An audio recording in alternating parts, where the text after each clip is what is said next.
Hello दोस्तों, इस video में इसरो का वो एग्ज़ाम बताऊंगा जिसमें कंपटीशन सबसे कम होता है और बहुत कम बच्चों को पता होता है इस एग्ज़ाम के बारे में। इस एग्ज़ाम का नाम है सहायक राजभाषा, पोस्ट ऑफ असिस्टेंट राजभाषा। ठीक है, इसमें देखो बिल्कुल इजी सिलेबस होता है इसका। 50 नंबर की हिंदी, 50 की इंग्लिश, 30 नंबर की जीके और 20 नंबर की मैथमेटिक्स, 50 की रीजनिंग, ऐसे पैटर्न है और कंपटीशन भी बिल्कुल कम है। तो नेक्स्ट टाइम जब भी ये वैकेंसी आए मैं आपको इन्फॉर्म कर दूंगा, इस चैनल को ज्वाइन कर लो और आपने ये फार्म ज़रूर फिल करना है क्योंकि ये लास्ट टाइम हुआ था 2023 में, उसके बाद 2024 में। ठीक है, हम 2024 वाला क्वेश्चन पेपर करेंगे। हमारा जीके का चैनल है तो हम जीके के 30 क्वेश्चनों को करेंगे 101 से लेके 130 तक, और उसके बाद अगली वीडियो में हम 2023 वाला पेपर करेंगे। जीके के बहुत ही अच्छे पर्सन हैं, इसलिए आपको ये नेक्स्ट टाइम जब भी वैकेंसी आई ज़रूर फार्म भरना है। चलिए अब जीके के पोर्शन को स्टार्ट करते हैं हम।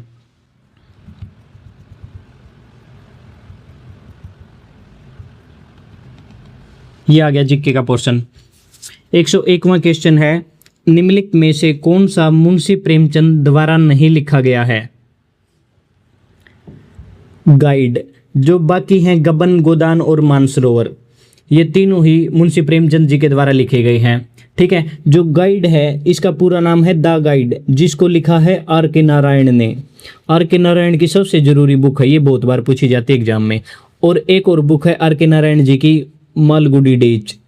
दूरदर्शन पे आपने जरूर नाटक देखा होगा ये मालगुडी डेज वाला। तो उसके बाद बात करूं, गबन है भ्रष्टाचार के बारे में, गोदान ये है किसान की लाइफ के बारे में। इसका पब्लिशिंग ईयर बहुत ज़रूरी है, 1936 में प्रकाशित हुई थी। ये क्वेश्चन मैंने कई बार देखा एग्जाम में। बच्चों को गोदान पता होता है लेकिन जो सबसे ज़रूरी बुक है उसका प्रकाशित वर्ष भी पूछता है एग्जामिनर।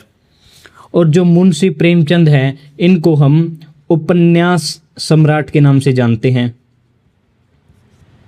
नेक्स्ट, भारत में प्रथम टेलीविजन कार्यक्रम कब प्रसारित हुआ? 1959 में, क्योंकि 1959 में ही दूरदर्शन की शुरुआत हुई थी, जो टीवी चैनल है। देखो जो ये दूरदर्शन चैनल है ये प्रसार भारती के अंडर आता है। ये भी क्वेश्चन पूछा गया है। एक बात बार बार मैं नहीं बताऊंगा, जो भी क्वेश्चन लिखूंगा सारे एग्जाम में कई बार रिपीट हुए हैं, तो कोई भी बेफालतू जानकारी नहीं दूंगा आपको। जो प्रसार भारती के अंडर हैं दो चीज़ें आती हैं, एक तो दूरदर्शन और एक आता है ऑल इंडिया रेडियो, जिसको हम आकाशवाणी के नाम से जानते हैं। नेक्स्ट, कंप्यूटर का आविष्कार किसने किया? चार्ल्स बेबेज ने। इसलिए ही चार्ल्स बेबेज को हम फादर ऑफ कंप्यूटर के नाम से जानते हैं, क्योंकि इन्होंने दुनिया का सबसे पहला मैकेनिकल कंप्यूटर इन्वेंट किया था, जिसका नाम है एनालिटिकल इंजन। और जो ये एनालिटिकल इंजन है इसको सबसे पहली बार प्रोग्राम किसने किया था, यानी दुनिया की पहली प्रोग्रामर थी लेडी एडा लवलेस। ये मान लो कि इन्होंने इस कंप्यूटर में सॉफ्टवेयर डाला था, तो ये दुनिया की पहली प्रोग्रामर हो गई। उसके बाद ऑप्शन सी पे आओ, ये है थॉमस एल्वा एडिसन। इन्होंने इलेक्ट्रिकल बल्ब की खोज की थी। इनका एक क्योट बहुत बार पूछा जाता है एग्जाम में। इन्होंने ये कहा था कि मैं ये नहीं कहूँगा कि मैं 1000 बार फेल हुआ हूँ, मैं ये कहूँगा कि मैंने 1000 बार फेल होने के तरीकों को खोज लिया है। क्योंकि जब इन्होंने बल्ब का इन्वेंशन किया था तो ये बहुत बार फेल हुए थे। उसके बाद आओ अलेक्जेंडर ग्राम बेल। इन्होंने टेलीफोन की खोज की थी, इन्वेंट किया था टेलीफोन को 1876 में। ईयर भी याद रखना है क्योंकि ये CHSL में पूछा गया है। माइकल फेराडे ने डायनमो की खोज की थी। डायनमो मैकेनिकल एनर्जी को इलेक्ट्रिकल एनर्जी में बदलता है, और जो डायनमो है ये इलेक्ट्रोमैग्नेटिक इंडक्शन इस प्रिंसिपल पर कार्य करता है। कई बार घुमाने के लिए एग्जामिनर ये दे देता है इलेक्ट्रोमैग्नेटिक इंडक्शन प्रिंसिपल किसने दिया था, वो माइकल फेराडे ने ही दिया था। नेक्स्ट, गर्म पानी सेंचुरी कहाँ स्थित है? डीपू, असम में। नेक्स्ट, भारत का फिल्म एवं टीवी संस्थान कहाँ पर स्थित है? पुणे, महाराष्ट्र में। नेक्स्ट, ओजोन परत किसको रोकता है? अल्ट्रावायलेट किरणों को। ठीक है, अब देखो जो अल्ट्रावायलेट किरणें हैं यूवी रेज 3 प्रकार की होती हैं, ए बी सी। ए का काम क्या है, अल्ट्रावायलेट किरणें ए टाइप की हैं जो ये हमारी स्किन को टैनिंग करती है और एजिंग में भी इसी का रोल है। अल्ट्रावायलेट बी किरणें शरीर में जो विटामिन डी बनता है इन्हीं के कारण बनता है। और जो सी है ये हमारे शरीर के लिए बहुत ज़्यादा हानिकारक हैं। इसको ओजोन परत के द्वारा रोक लिया जाता है, ब्लॉक कर दी जाती हैं। लेकिन ओजोन परत में होल हो गया है तो ओजोन लेयर से भी इम्पोर्टेंट क्वेश्चन करते हैं यहाँ पर।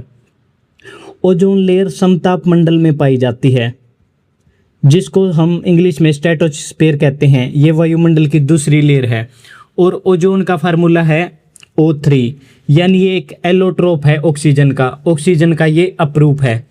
वर्ल्ड ओजोन डे 16 सितंबर को बनाया जाता है। स्टैटिक जीके का ये मोस्ट इंपॉर्टेंट क्वेश्चन है। और जो ओजोन लेयर का डिप्लीशन है ये CFC यानी क्लोरोफ्लोरोकार्बन के कारण हो रहा है जो AC और रेफ्रिजरेटर में पाए जाते हैं। उसके बाद ओजोन में जो होल है वो हम अंटार्कटिका महाद्वीप से देख सकते हैं क्योंकि ये जो होल हुआ है अंटार्कटिका महाद्वीप के ऊपर हुआ है। ये क्वेश्चन बहुत बार देखा है, बहुत कम बच्चे कर पाते हैं इस क्वेश्चन को।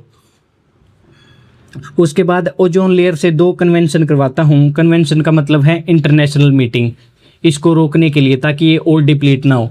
एक तो हुई थी 1985 में, ये हुई थी वियना में जो है ऑस्ट्रिया की राजधानी, और एक 1987 में ये हुई है मॉन्ट्रियल जो कि है कनाडा में एक सिटी। उसके बाद आओ एक्सरे पर।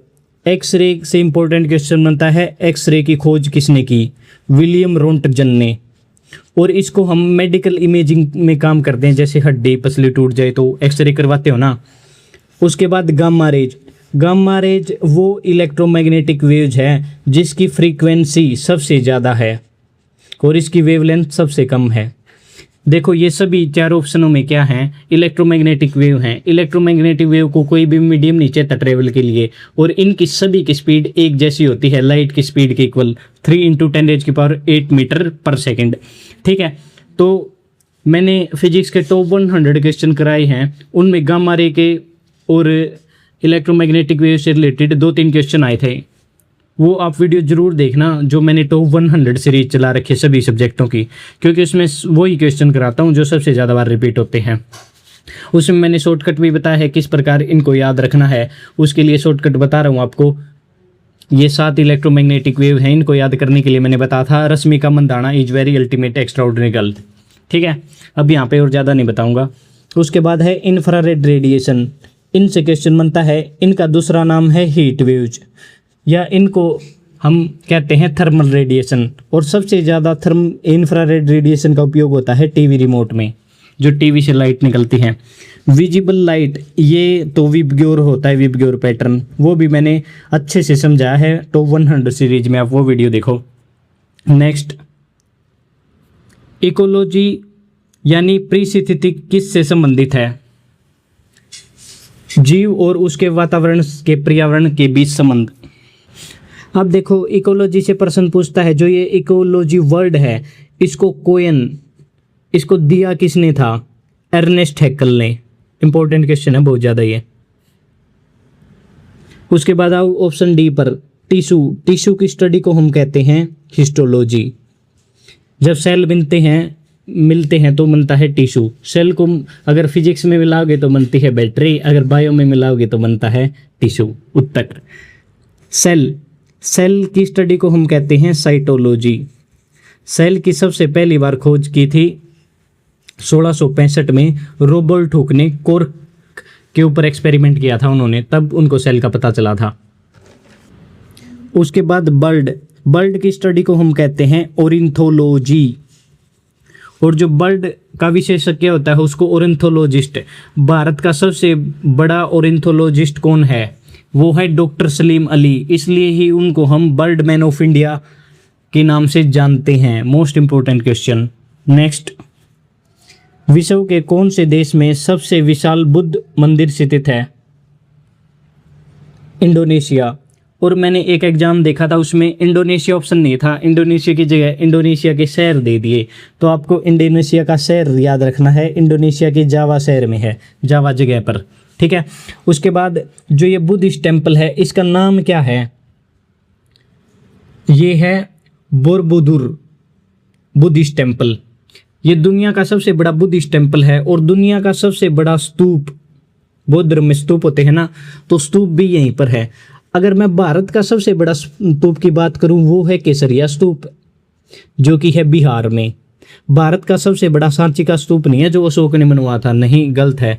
भारत का सबसे बड़ा है केसरिया जो बिहार में है, और दुनिया का सबसे बड़ा ये है बोरबुदुर स्तूप जो कि है इंडोनेशिया में, और इंडोनेशिया में जावा जगह पर। और जो ये मंदिर है बोरबुदुर मंदिर, इसको सालेंद्र एम्पायर के द्वारा बनाया गया था। बस इस टॉपिक से यही क्वेश्चन पूछता है। नेक्स्ट, आईपीसीसी का पूरा नाम क्या है? D, inter governmental panel on climate change.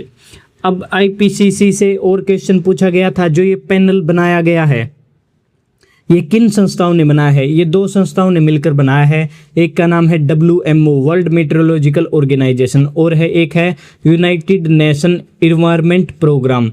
और जो यूनाइटेड नेशन इन्वायरमेंट प्रोग्राम है, आगे इसी में क्वेश्चन आएगा, इसका हेडक्वार्टर कहाँ पर है? ये है केन्या में, केन्या की राजधानी नैरोबी में। नेक्स्ट, निम्नलिखित में से कौन से अनुच्छेद में समानता का अधिकार का उल्लेख किया गया है? आर्टिकल 14। अब देखो सभी आर्टिकल कराता हूँ, इंपॉर्टेंट है जो। आर्टिकल 14 से 18 राइट टू इक्वलिटी, समानता के बारे में है। आर्टिकल 14 है इक्वलिटी बिफोर लॉ, कानून के सामने सभी व्यक्ति बराबर हैं। आर्टिकल 15 कहता है किसी के भी साथ डिस्क्रिमिनेशन, भेदभाव नहीं होगा कास्ट, सेक्स, रिलीजन और प्लेस ऑफ बर्थ के आधार पर। आर्टिकल 16 कहता है सभी को इक्वल अपॉर्चुनिटी मिलेगी पब्लिक अफेयर में, यानी गवर्नमेंट जॉब में या और भी जो कोई गवर्नमेंट अपॉर्चुनिटी होगी। यहाँ पर जो रिजर्वेशन वाला सिस्टम है वो एक स्पेशल प्रोविजन है, उसकी बात नहीं है। जो आर्टिकल 17 है वो अनटचेबिलिटी को अबोलिश करता है, छुआछूत को भगाता है। आर्टिकल 18 टाइटल्स को अबोलिश करता है, इसमें भी स्पेशल प्रोविजन है। उसके बाद ऑप्शन ए पर आओ, article 19 right to freedom of speech and expression के बारे में। और आर्टिकल 20 जब आप किसी ऑफेंस के लिए दोषी पाए जाते हो तो उसमें आपको प्रोटेक्शन प्रोवाइड करता है ये आर्टिकल।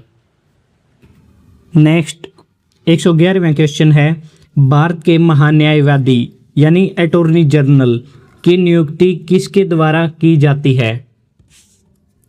राष्ट्रपति के द्वारा। और जो अटॉर्नी जनरल है इसके बारे में आर्टिकल 76 में बताया गया है कि attorney general highest law officer होगा इंडियन गवर्नमेंट का, या मैं ये भी कह सकता हूँ कि ये चीफ लीगल एडवाइजर होगा। और उसके बाद इसी प्रकार स्टेट में होता है एडवोकेट जनरल, जिसको आर्टिकल 165 के बारे में बताया गया है इसके बारे में। और एडवोकेट जनरल की अपॉइंटमेंट करता है राज्यपाल, गवर्नर के द्वारा। और अटॉर्नी जनरल से पूछता है, जो अटॉर्नी जनरल है ये पार्लियामेंट में बोल सकता है लेकिन इसको पार्लियामेंट में वोटिंग का राइट नहीं है। भारत का पहला अटॉर्नी जनरल, मोस्ट इम्पोर्टेंट, वो है मोतीलाल चिमनलाल सेथलवात। और जो करंट जून 2026 के हिसाब से अब के अटॉर्नी जनरल है आर वेंकटरमणी।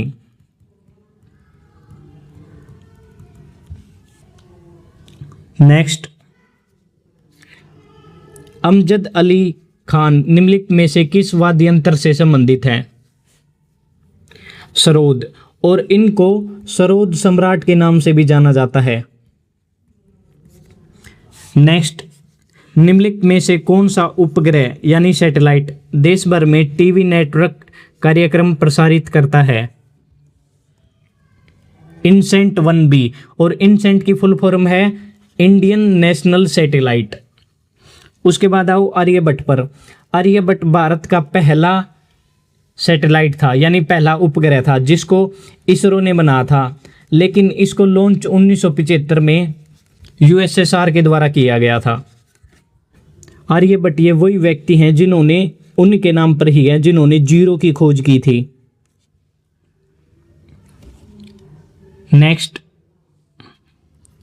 पेंसिल में निम्नलिखित में से किसका उपयोग किया जाता है?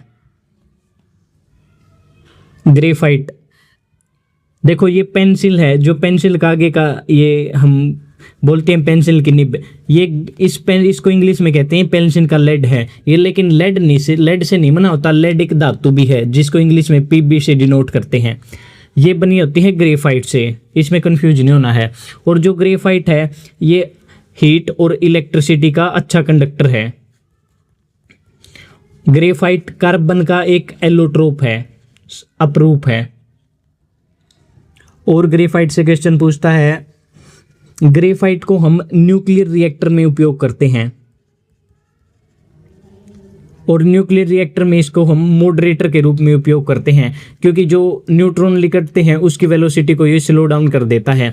उसके बाद एक होता है न्यूक्लियर रिएक्टर में कंट्रोलर, वो होते हैं बोरोन और कैडमियम के रोड, जिससे न्यूक्लियर चेन रिएक्शन से जो न्यूट्रॉन निकलते हैं वो उनको एब्जॉर्ब करते हैं। लेकिन ग्रेफाइट का काम है मॉडरेटर का, वो जो न्यूट्रॉन निकलते हैं उनकी वेलोसिटी या स्पीड को स्लो डाउन कर देता है।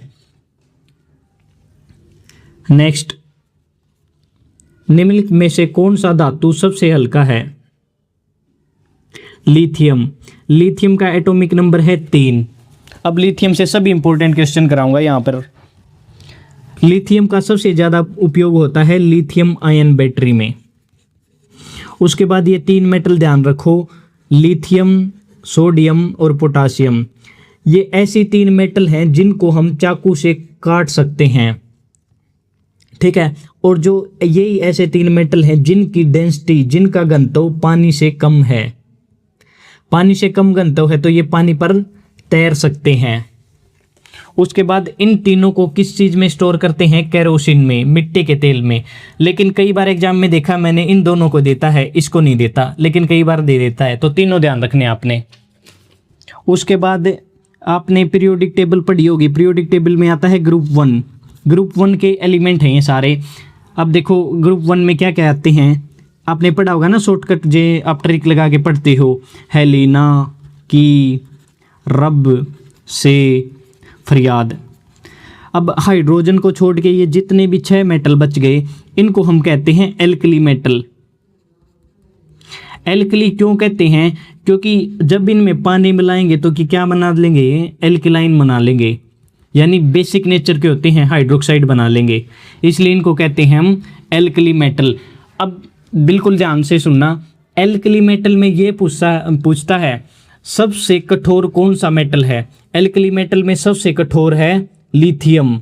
हालांकि ये इसको हम काट सकते हैं, बिल्कुल सॉफ्ट होता है, लेकिन जब इनकी बात आए ना सबसे कठोर, तो सबसे कठोर भी यही है, क्योंकि अब मैं एल्कली मेटल की बात कर रहा हूँ। और उसके बाद एल्कली मेटल में सबसे ज़्यादा हाईएस्ट बॉइलिंग पॉइंट भी लिथियम का होता है। अब चलिए नेक्स्ट क्वेश्चन को करते हैं। पीएलसी का विस्तृत रूप क्या है?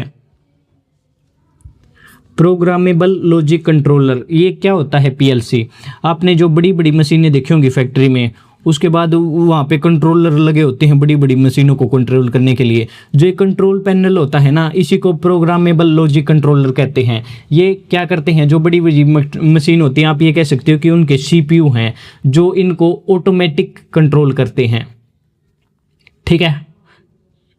नेक्स्ट, अब 117 से लेके 120 क्वेश्चन है, जो 120 तक ये सभी आपस में रिलेटेड क्वेश्चन है, बिल्कुल डिटेल से कराऊंगा इनको। चलिए 117वें को करते हैं। चंद्रयान 3 मिशन के रोवर का क्या नाम है? प्रज्ञान। और इसके लैंडर का नाम क्या है? इसके लैंडर का नाम था विक्रम और रोवर का नाम था प्रज्ञान। उसके बाद जो चंद्रयान 3 मिशन है, इसको लॉन्च कहाँ से किया गया था? श्रीहरिकोटा, सतीश धवन स्पेस सेंटर श्रीहरिकोटा में है ये। अब मैंने बता दिया 117 से 20 सभी सेम क्वेश्चन है, तो 19वां क्वेश्चन तो हो गया, ये कहाँ से लॉन्च किया गया था? श्रीहरिकोटा, सतीश धवन स्पेस सेंटर का हेडक्वार्टर ये है श्रीहरिकोटा में। उसके बाद चंद्रयान 3 मिशन चंद्रमा पर पहुंचा था 23 अगस्त को, 23 अगस्त 2023 को। इसलिए ही हम 23 अगस्त को क्या बनाते हैं? National space day. ये 118वां क्वेश्चन देखो, ये बनाते हैं नेशनल स्पेस डे हम 23 अगस्त को। क्योंकि हम दुनिया में पहले देश बन गए थे जिन्होंने साउथ पोल पर चंद्रयान को पहुंचा दिया था। ठीक है, अगर मैं ये पूछूं चंद्रमा पर सबसे पहले कौन पहुंचा था, यान की बात कर रहा हूँ, व्यक्ति की नहीं। अब बिल्कुल ध्यान से देखना, बहुत ही कंफ्यूजन है बच्चों में। बहुत सारे कह रहे हैं यूएसए से नील आर्मस्ट्रॉन्ग, मन में सोच रहे हैं, वो गलत हैं। देखो सबसे पहली बार गए थे यूएसएसआर का यान जिसका नाम था लूना 2 1959 में। उसके बाद दूसरे नंबर पे गया था यूएसए का गया था 10 साल बाद 1969 में, इसी में गया था नील आर्मस्ट्रॉन्ग। अब ध्यान से सुनना, जो ये यूएसएसआर रशिया वाला था इसमें कोई भी व्यक्ति नहीं था, लेकिन पहला व्यक्ति जिसने चांद पर कदम रखा इसमें व्यक्ति गए थे।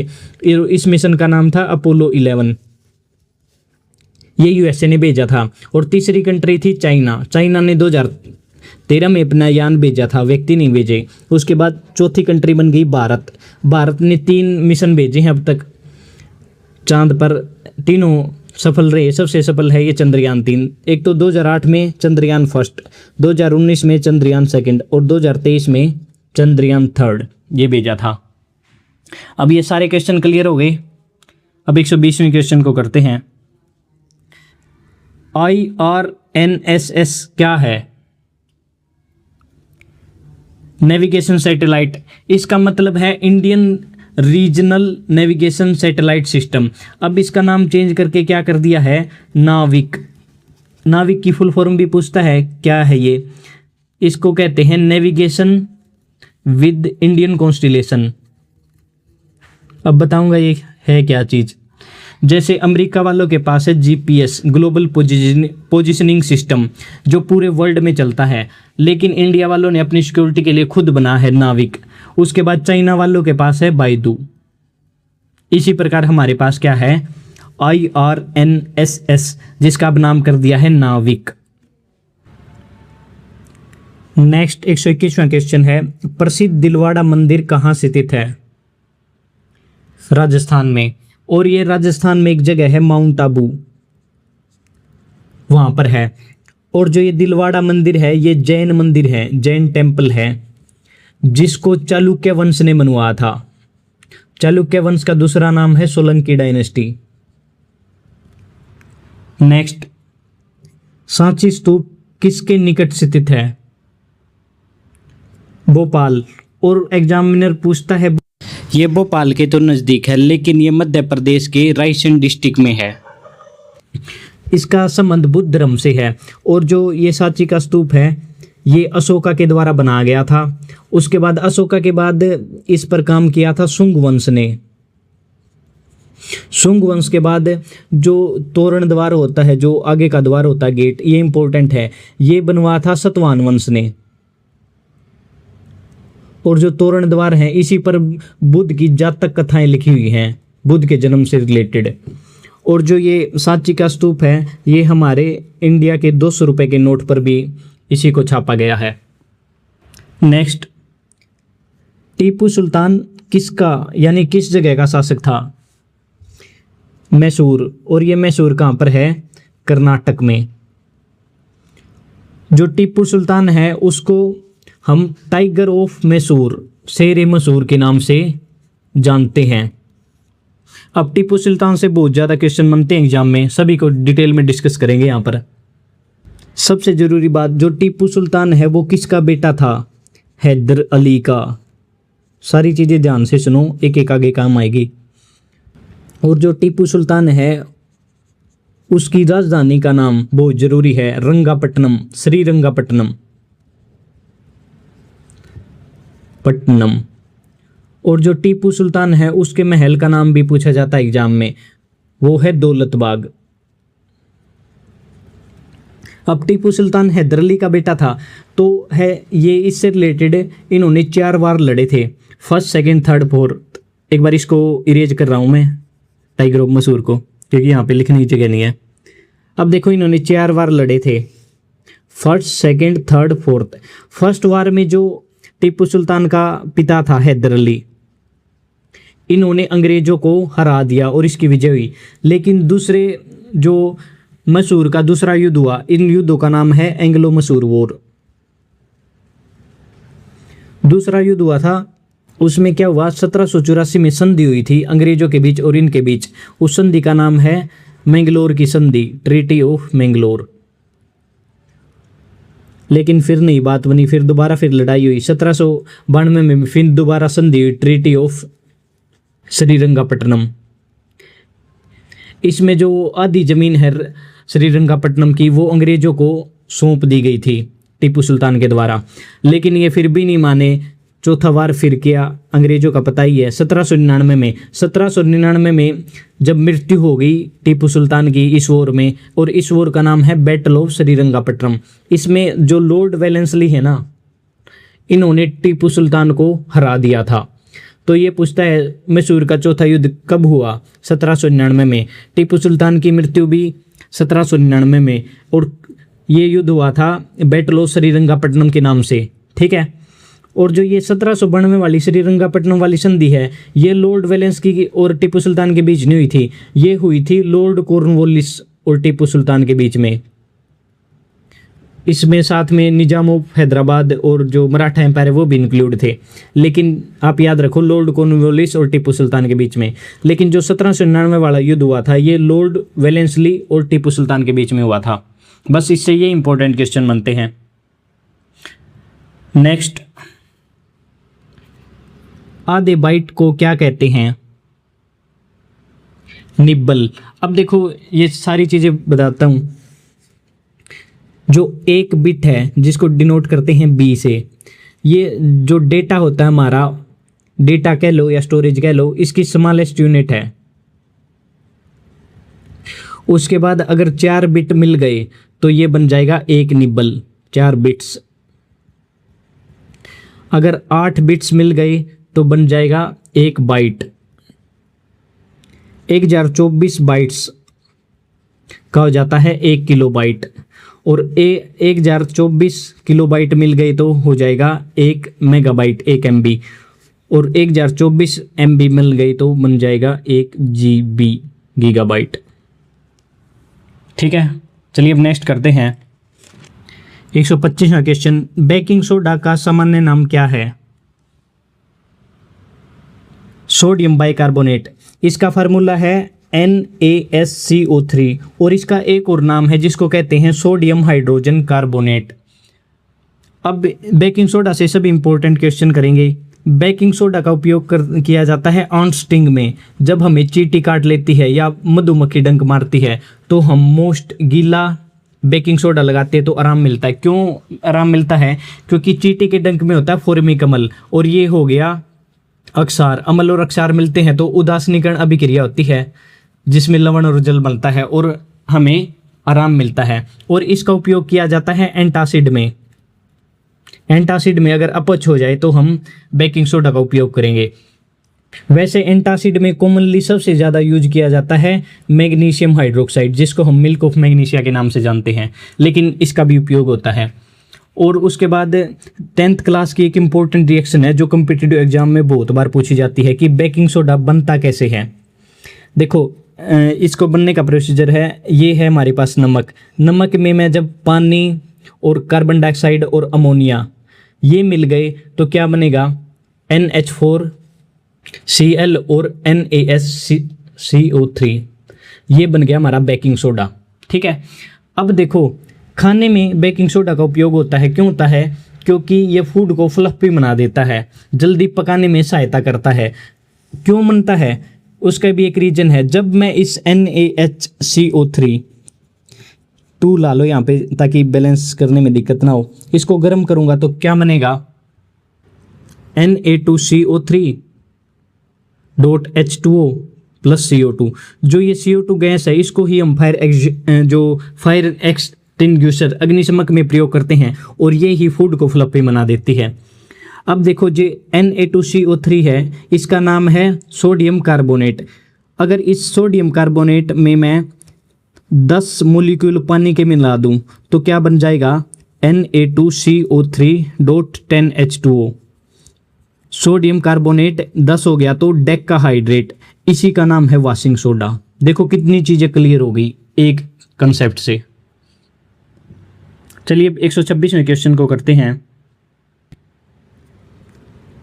भारतीय थल सेना अकादमी कौन से राज्य में स्थित है? केरल। केरल का अब नाम केरल से बदल के केरलम कर दिया है। अब जो इंडियन नेवी होती है उसमें सबसे ऊंची रैंक कौन सी है? एडमायरल की। पूछता है ये भी। और फिलहाल में एडमायरल कौन है? ये मई में ही चेंज हुए हैं। जून 2026 के हिसाब से फिलहाल हैं एडमायरल कृष्णा स्वामीनाथ। ये सभी रट लो जो इंपॉर्टेंट डेजिग्नेशन होते हैं। सुप्रीम कोर्ट का जज, अटॉर्नी जनरल, पीएम, उसके बाद इलेक्शन कमीशन का हेड, यूपीएससी के हेड, किसरो का हेड, ये सभी चीज़ें आपको कम से कम 20 बनेंगे टोटल मिला के। ये जरूर मैं एक वीडियो लाऊंगा, उसमें सभी बताऊंगा। नेक्स्ट, काला हिरण राष्ट्रीय उद्यान किस राज्य में स्थित है? गुजरात। नेक्स्ट, स्वर्ण क्रांति का संबंध किसके विकास से है? हॉर्टिकल्चर यानी बागवानी, या मैं और हनी का संबंध भी गोल्डन रेवोल्यूशन से है। ऑयल सीड का संबंध है येलो रेवोल्यूशन से, पीली क्रांति से। और पल्सेस का संबंध इसके लिए तो पल्सेस रेवोल्यूशन ही नाम दिया है। और जो अनाज हैं, अनाज में खासकर राइस, चावल और गेहूं, इससे जो रेवोल्यूशन क्रांति है उस क्रांति का नाम है green revolution. Most important question, इससे सब इंपॉर्टेंट क्वेश्चन कराऊंगा। अब यहाँ पे देखते जाओ। ग्रीन रेवोल्यूशन से ये बना दिया ग्रीन रेवोल्यूशन की जगह। अब देखो, ग्रीन रेवोल्यूशन सबसे पहले किस देश में आई थी? मेक्सिको में। ठीक है, मेक्सिको में क्या यूज किया गया था? यहाँ पे HYV, high yielding variety of seed का यूज किया गया था, जिससे ज़्यादा पैदावार होती थी।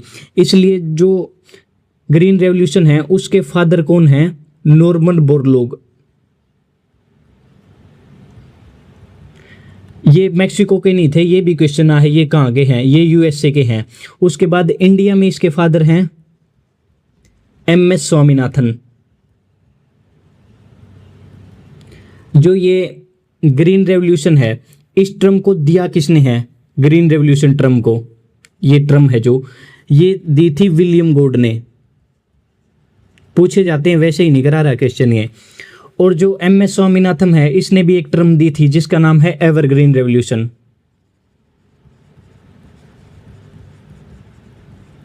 और इससे पूछता है ग्रीन रेवोल्यूशन की शुरुआत इंडिया में कब हुई थी? ऊपर लिख रहा हूं मैं। इंडिया में हुई थी 1960 के दशक में। तो 2 फेज में आई थी ये, 1960 से 70 में, और दूसरी 1970 से 1980 के बीच में। सबसे पहले किस राज्य से शुरुआत की गई थी? पंजाब। पंजाब से अगर कोई ऑप्शन दे तो पंजाब टिक करना है। उसके बाद इसको हरियाणा, उत्तर प्रदेश, ईस्टर्न यूपी में, तमिलनाडु, आंध्र प्रदेश, इसमें लाया गया था क्योंकि इसके बहुत अच्छे रिजल्ट रहे थे।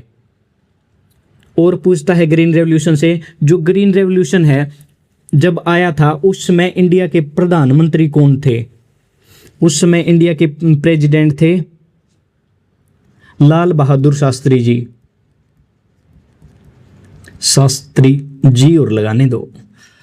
उसके बाद इसको किस पंचवर्षीय योजना के दौरान लाया गया था? ग्रीन रेवोल्यूशन को तीसरी पंचवर्षीय योजना के दौरान लाया गया था। नेक्स्ट, वाह। निम्नलिखित में से कौन सा अनुच्छेद संविधान में मौलिक कर्तव्यों से संबंधित है? फंडामेंटल ड्यूटी से रिलेटेड।